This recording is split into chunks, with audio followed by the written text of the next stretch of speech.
Hello বন্ধুরা, চলে এসেছি আবারও একটা নতুন ভিডিও নিয়ে। তো আগের দিন তো তোমাদেরকে দেখিয়েছিলাম যে আমরা পৌঁছে গেছি নন্দনকানন চিড়িয়াখানা। আর পার হেড 50 টাকা করে টিকিট কেটে আমরা কিন্তু ভিতরে ঢুকেও গেছি। আর ভেতরে ঢুকেই পাখি নানান রকম ছিল, দেখে নিয়েছি।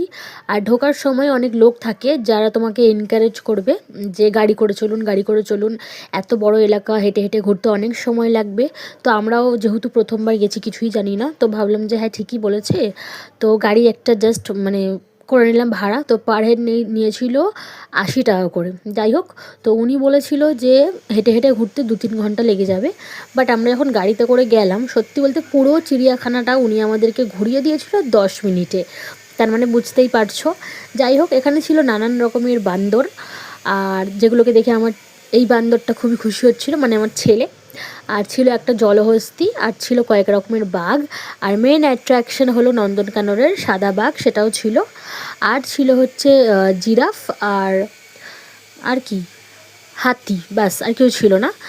আর সত্যি বলতে এর থেকে ভালো আমাদের কলকাতায় জু, আরও অনেক কিছু আছে। আর যখন আমি ওখানে গেলাম, মানে পুরো ঘুরে নিলাম, তখন আমার মনে হলো ব্যাস আমার টাকাটা পুরোই জলে গেল। কারণ যাই হোক, আর কি বলবো, এক জায়গায় ঘুরতে গেছি, তেমন কিছু বলার কোনো দরকার নেই।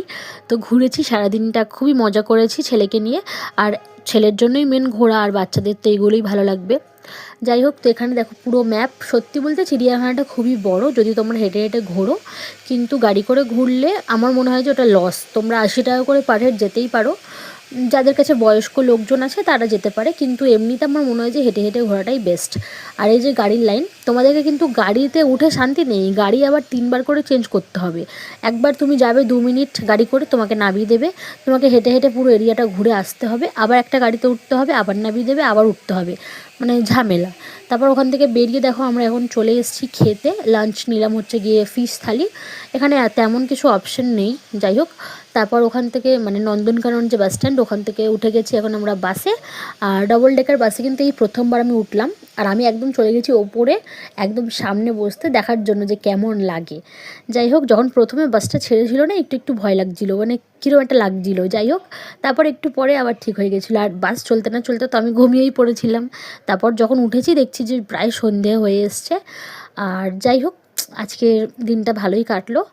আর আমি এত দেরিতে ভিডিওটা দিলাম কারণ আমি যেখানে থাকি সেখানে মানুষের থেকে বেশি উৎপাত হচ্ছে কুকুর, ছাগল, বিড়াল। এত ডাকাডাকি করে যে এডিটিং করাই পসিবল হয় না। আর মানুষ তো আছেই, তাদের কথা আর কী বলবো। যাই হোক, যদি ভালো লাগে তো লাইক করে দিও, সাবস্ক্রাইব করে দিও, আর ফেসবুক থেকে দেখলে অবশ্যই কিন্তু ফলো করে দিও। টাটা।